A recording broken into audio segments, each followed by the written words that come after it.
This episode of Fermented Adventure the Podcast features Luca Missaglia. We discuss Amaro Santoni, the Apartivo born in Florence. It's a time-crafted, unique blend of precious and iconic botanicals, rhubarb root, iris flower, and olive leaf, creating a contemporary and delightful Dolce Amaro Apartivo. We also discuss cocktail concierge and the art of shaking. Do reach out to Amaro Santoni and Luca to let them know what you thought about the podcast. Cheers!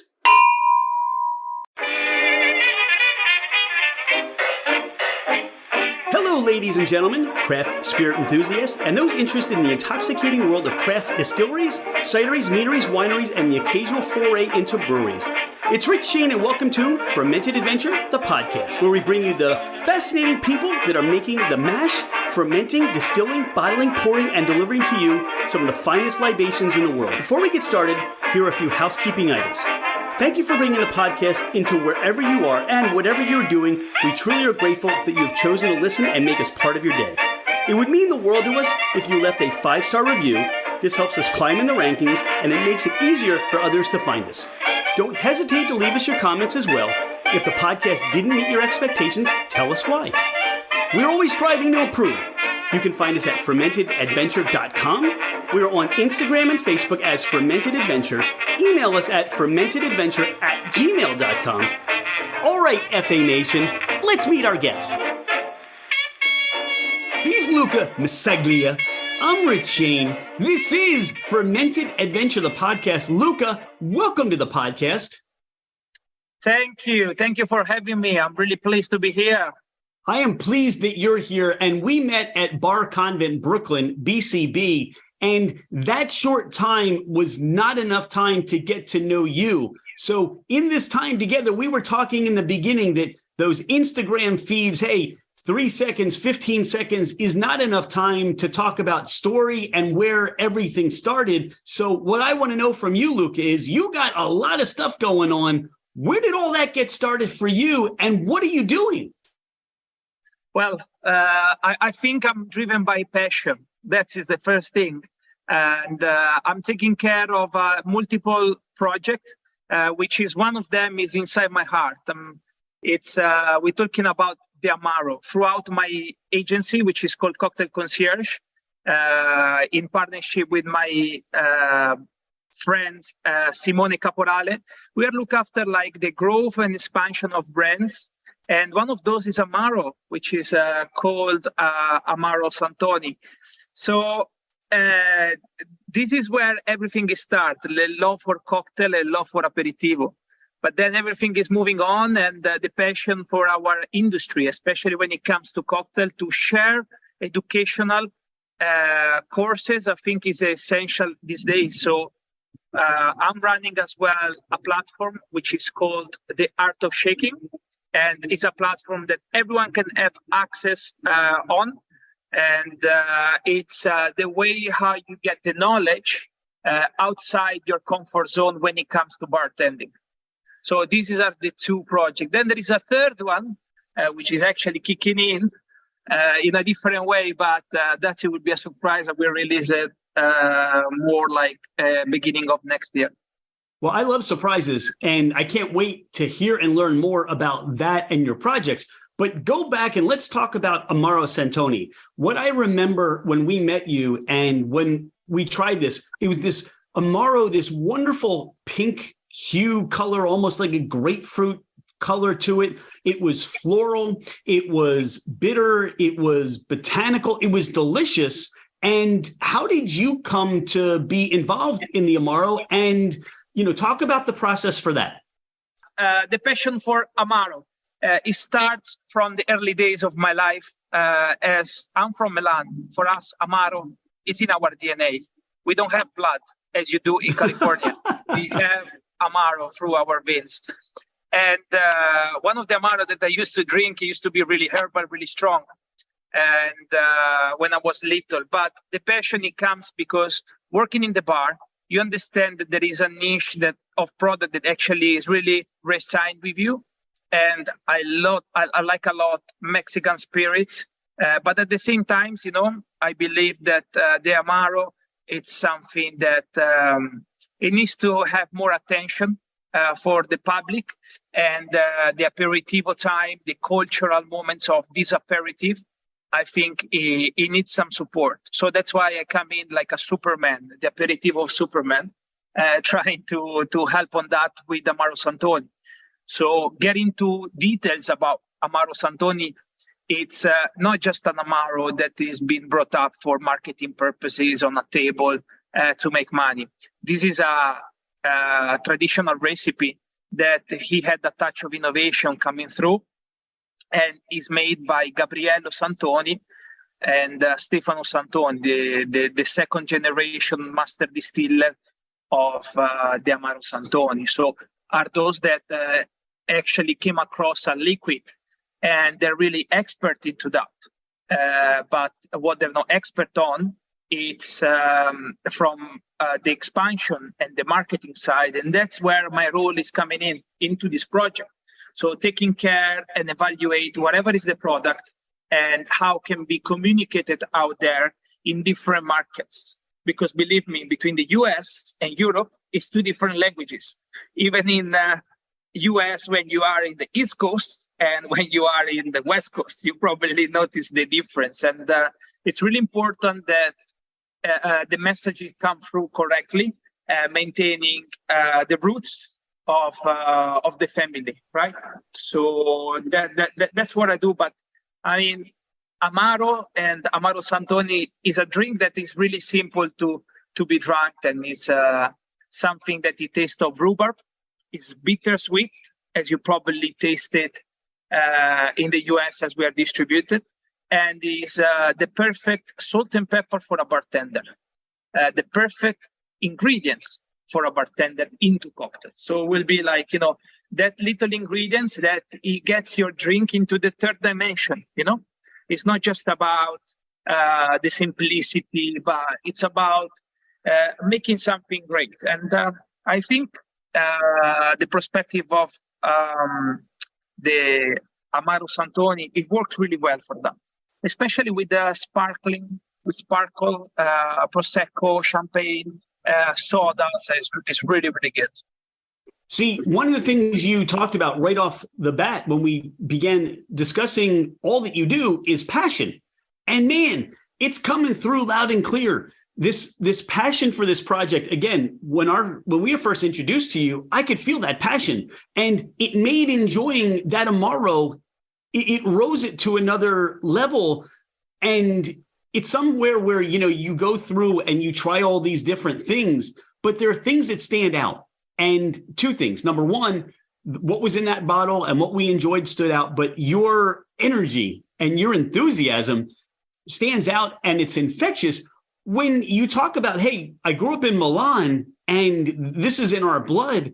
I mean, talk about, there's a different experience. I mean, I think that you hit on a little bit about where we are as far as Aperitivo and Amaro. And I've had so many more conversations with distillers in the United States and so many more conversations with bartenders and those that are involved in the cocktail industry that are bringing Amaro in, and not just, it's Amaro, but these very unique craft Amaros like the Santoni, Amaro Santoni. But talk about where all this comes from for you, as you bring us back to when you were a 4-year-old and, it got into your blood. So answering your question, I think, yes, when I was little, sitting at the table with my grandfather, I learned about alcohol, but in a really genuine way. Like a bottle of wine, it was shared in between 10 people, and it was just a little wine for everybody. But in the end of every Sunday dinner or lunch, because it was like a mixture of the two, it was a long lunch that he was ending for dinner, we will have, not me personally, but my grandfather used to have this really bitter Amaro. And he will leave like a little tiny drop in the bottom of his coffee to clean the espresso cup, And me, I was jumping out of the table to go and get it. Because even if it was bitter and it was disgusting at the time, I really liked it because it was, the drop of, the grandfather of our family. It was a kind of thing that I really care a lot. So I think it's all start from there. But as well, my family, they've been working in fulfillment, spirits and wine fulfillment in Milan over 25 years. So we had alcohol all the time, everywhere. So I've been breathing bottle of bitters and Amaros and Rosolios around. You spoke to this recipe and a rhubarb botanical Amaro, Apartivo digestif sort of thing. This is certainly unique to what I've experienced. How, is this a family that you've known throughout the years? How did you come across this recipe or this process? I think the simplicity is the key of this. And, the recipe of the Amaro Santoni, I have to say that is all in the head and in the hands of Stefano Santoni, which is our CEO. And I'm lucky to be his partner into this project. He's an herborist in first place. So he understands clearly the taste of every herbal when it gets infused into alcohol, and he knows the specification. One of the things that his family is famous for in Italy is the rhubarb processing and the rhubarb roots processing. Rhubarb roots usually is coming from Asia, a certain part of China, but he has a special selection that he gets hand-delivered over to Florence just for him. And this selection is really unique. The beauty is that he gets processed in 12 different, extract in different ways, different timing, different cut, different solvent, different things. And that it makes a really unique ingredient. So imagine one ingredient to get processed in 12 different ways. And he's the only one that he knows how to combine those 12 elements together to give a taste and a flavor to the Amaro Santoni of a delicate rhubarb, because rhubarb is extremely aggressive and without leaving a dark color. If you think about every Amaro or every bitter that it comes to your mind right now, if you think one, he has a color of black, right? Dark color. And that it was something that we had to fight against. We didn't want a black color. We wanted something really appealing, but still with the same intensity. And that's how the idea came from. So his mind, he created a real masterpiece when it comes to the liquid. And we wanted to get out there the known of Florence. And the only way how we could do that as being Italian was to showcase a little design. And how we did it, we create a bottle which is represent the Santa Maria Novella and Brunelleschi Dome. So the actual shape of the most important cathedral in the center of Florence is recalling the Amaro Santoni. So in order that whoever has the bottle behind their bar or in their house, he has a piece of Florence, with themselves. I love the marketing, and you're drawing me back to our conversation in June, where everything is thought through, so detailed. From what I see is you put that bottle behind the bar, you put that bottle on your shelf at your house, you can't help to have your eyes go right to that bottle. Now, there are other bottles of Amaro that have wonderful artwork, but this bottle makes you want to say, pick me up and try what's inside or make a cocktail out of it. Do you find that through all of that, you said, hey, East Coast of the United States, West Coast of the United States, Europe, you're having these different conversations. What are some of those responses from those that are now being introduced to Amaro Santino, and how that works with the marketing and brand development? And so, yes, in regards of the way how we say it, well, in Europe, we are used to of having an aperitivo, because we usually have a lunch, which is around 1 o'clock or 12:30 to 2:30. And usually most places, they close down, except UK. More places close down around 3 o'clock, and they open the kitchen around 5 o'clock, 6 o'clock. Yeah, 6 o'clock, I think I would say. and you will have a dinner around that 6:30, 7 o'clock. So in Europe, we are used to have an aperitivo. So if I talk aperitif, French, Italian, Spanish, they know about it. And it's much easier for us to penetrate that, segment of the market, because we actually switching whatever is available. We try something different and innovative. When it comes to the US, there is no difficulty. It's just like it's a cultural things that we need to help the community with activation, with events, as BCB or things that it gets people introduced to the cultural movement of having an aperitif. So before your dinner, before you go for your big dinner with your friends, you have a little light drink that, it doesn't put you off, that you cannot drive, it kills you, a cocktail that is brings you down. But it's something really exciting that is stimulate a little bit your palate. And I think that's how I see it. But the best part is that in the US, the things when they got understood, they are big. And we realize it with New York at the moment that has been not our focus, but the people that they love the brand, they decide to focus on. And we didn't know. So we felt extremely pleased for that,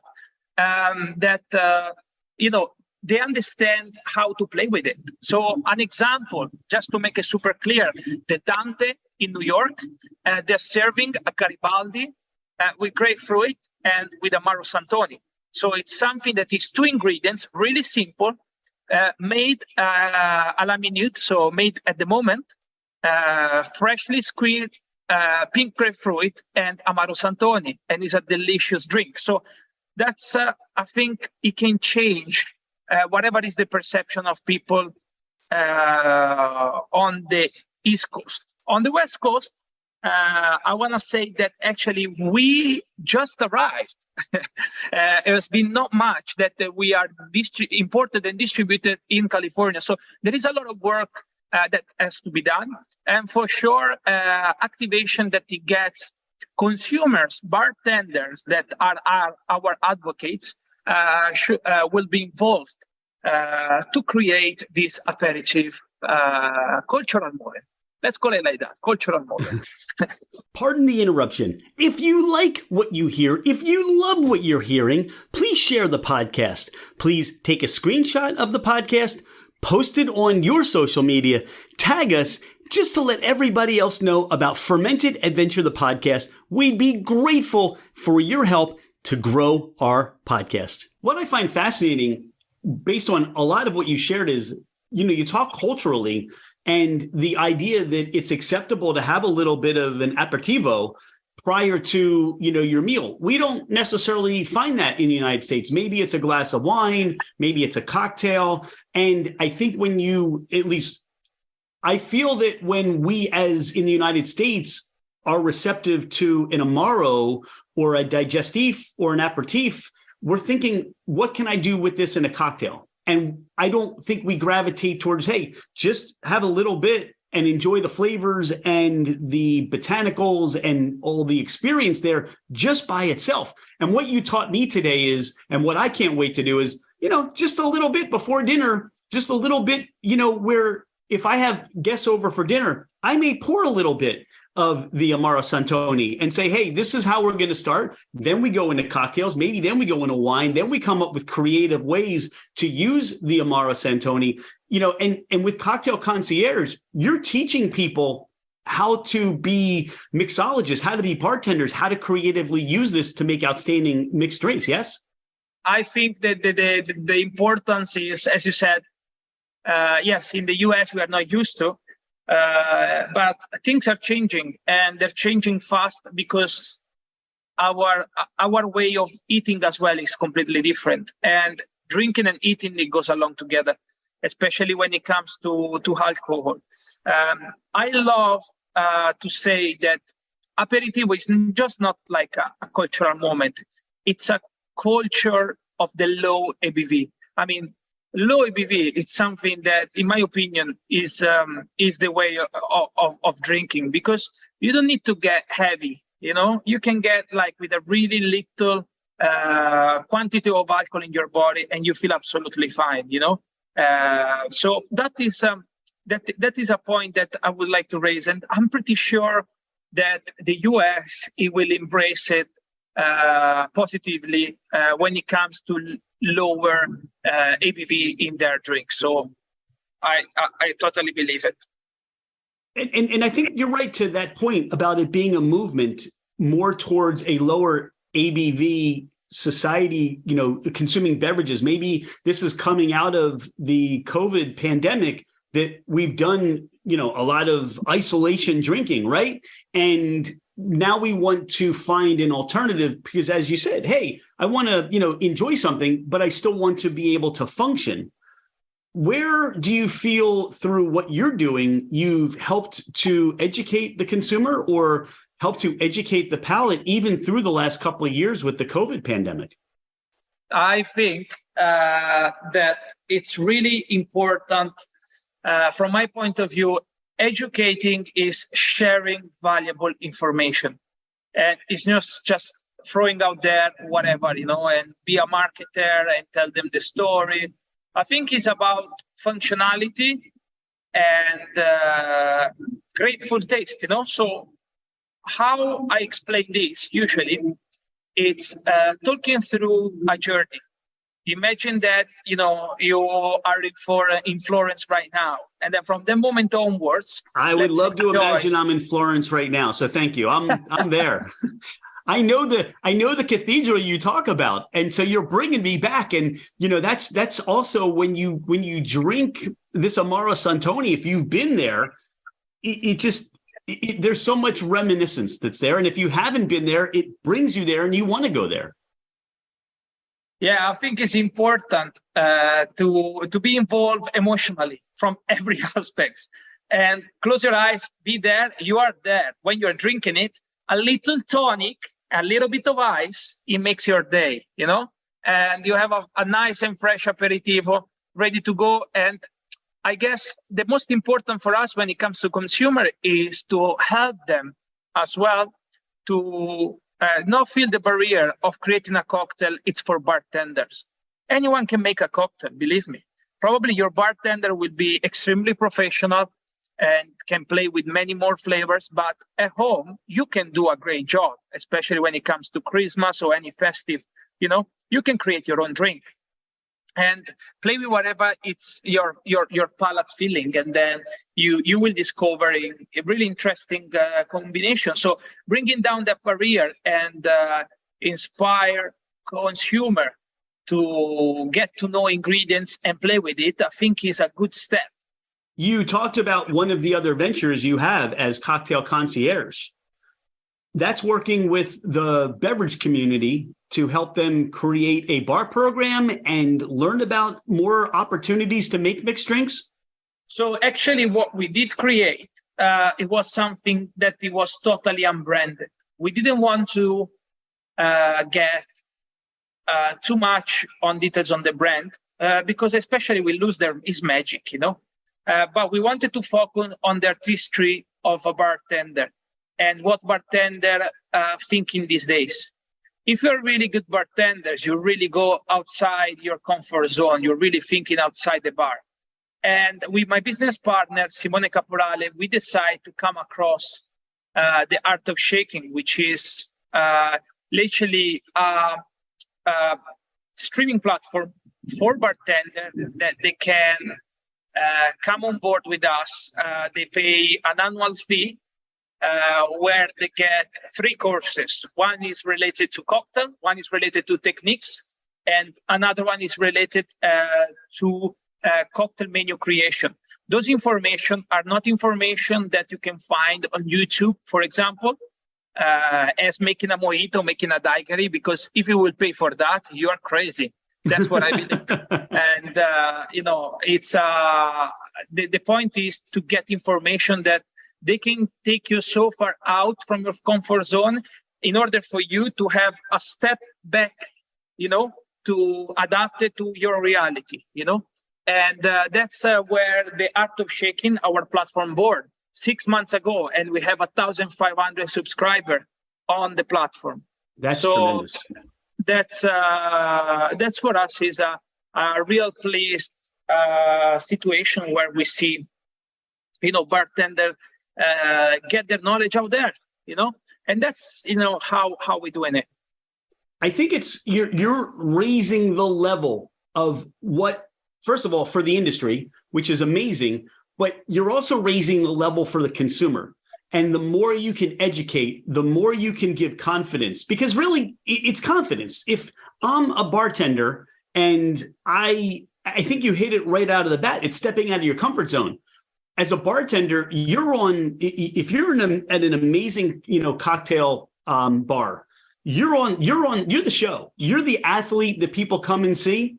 And you're the one that people want to, really take in and enjoy what you're doing. And if you can raise that level of confidence and give somebody the opportunity to expand, that's the consumer, the consumer, the producers, everybody wins. Yes, everybody wins. And is that the thought process behind it? I mean, you seem to have this wonderful marketing, branding mind. Is that something that this is like really something this is in your comfort zone, isn't it?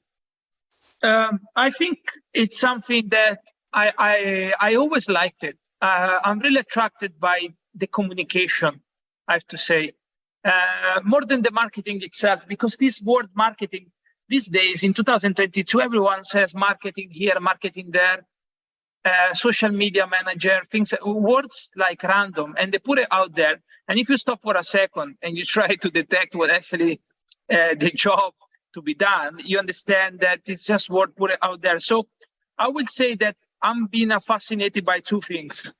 One is the communication. For me, it's really important the way how I communicate with people and how do I get results throughout my own communication. And I think that is really go hands to hands when it comes to marketing. But then another passion that I have is typography. I'm extremely crazy about all the different typos, fonts, let's say, that get used for advertising. So when I see an advert somewhere, which it can be in California or in the US or in Italy, anywhere, it just literally, I look at it, not what's written in or the meaning of it, but it's the look and feeling. And that's for me is another part of the communication that I'm really attracted. So I guess those two things, they leading me naturally, or like because of my own interest, to whatever it is afterwards, the marketing and the communication. But I am a bartender. My DNA is a bartender DNA. So that's I like cocktail, I like communication, and consequentially, I think is marketing following. So as a bartender, you talked about, hey, the Christmas season's coming up, the holiday season's coming up. Are there cocktails either you're creating for this season, or are there cocktails that you say, I love making this cocktail this time of year? I think one of the drinks I like to make at this time of the year, I would say, is the Irish coffee, especially because where do I live in London right now? We have 6 degrees and it's cold. We are not lucky, probably, as you, having the sun kissing you. Here it's raining like pissing, and it's windy and it's cold. Irish coffee is one of my favorite as a general. But when it comes to aperitivos or Amaro, I think the simplicity of making an Amaro Santoni and tonic, I think, is my killer. I love it. And I like to make it. And I like to play with different tonics because everyone likes it. Even my grandmother, she's 95. She loves it. Now, if we're coming to London or you're taking us to Italy, where are some of these cocktail bars that you would say, hey, we've got to go try some of these cocktails? Where are we going? I will say that the places where you should go in Italy to try drinks for sure will be Milan and Rome, but specifically Rome and Florence, those two places. We'll go to Milan personally to Ceresio 7, which is a place, a rooftop, owned by the D Squared brothers, the two fashion designers. It's a beautiful spot, incredible dinner. The vibe is unbelievable. And then I will go to Florence the day after, straight afterwards, into a classic Caffè Gilli, which is the oldest cafeteria, one of the oldest cafeteria in Italy, having my coffee. And next door, there is a Caffè Pascoschi, which is where you can have the best Negroni in Florence, which is where the Negroni is coming from. And then from there, I will grab a train, I will jump on a train, and I will go directly to Rome. And there I will take my seatbelt off, and I will enjoy myself in Drinkong for a nice drink, because there the vibe and the feeling is really like much Tokyo and neon, really nice. The place is called Drink Kong. And then probably I will have a second drink in Freni e Frizioni, which is brake and clutch. And that place is where I will end my third day of full joy of cocktail. But yeah, those three. I see. On our fermented adventure, I'm flying right into Milan, and I'm saying, Luca, take us on that journey, because I that's even hearing you explain that, it just became so infectious. That was wonderful. Now that you've been spending time in the United States, are there some cocktail bars, or there's some programs that you've become a fan of here in the United States? Yes, I do. Actually, the Nomad Hotel, I like as the group. I like the people behind, the way they're working, and the consistency they're bringing out at all time. From New York to LA, you got like incredible drinks and superb vibe. I love it. I love that dark side. So the dark vibe, like in their own places. So I think, yes, the Nomad Hotel. I can't remember the name of the group, but yes, I really like them. Really, really like it. If I will go to Miami, there is a place which is called Exotico. And I love it as well, because a friend of mine is the owner, and it's a tiki bar. And there you can see fire throwing out there every 5 minutes. I love it. I feel like it's a happy place. I would say those are my top places. This has been a treat for me. This has been so wonderful to spend more than just a few minutes at a booth talking to you. Is there anything that we haven't talked about, anything on the podcast you want to share about all that you're doing that maybe we missed? I think we took quite a lot of things. I would like just to say one thing. So this podcast, I guess, is for consumers and then bartenders, whoever is a cocktail aficionados. So from my hand, I will say that, there is cocktail rules for classics when it comes to drinks, but the beauty of our days is the opportunity to diversify this, and we need to be open for new opportunity. So if you got one, you never had an aperitivo, please go ahead, whoever, if you're a bartender or if you are a consumer.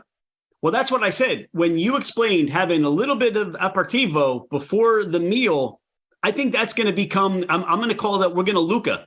And that means we're gonna do the little aperitivo before our meal. Luca, this has been a treat for me. I'm so grateful for your time. I know you're in London, and you have 17 layers on just to keep warm over there. And as you said, it's raining and a little bit uncomfortable. But hey, where you are, it's almost time to start with the aperitivo and have some cocktails. Maybe make a little Irish coffee and enjoy your weekend. Thank you so much for being a friend of Fermented Adventure. We can't wait to see you back in the United States. Hopefully we'll see you back at Bar Convent in Brooklyn in June of 2023 and get to share some more time together. I would love that. Thank you, Rich, for having me. It's a great pleasure to be here. Wonderful. And have a phenomenal day. Do we say cheers, ciao? What should we say? Ciao. Ciao. Ciao, ciao. Grazie.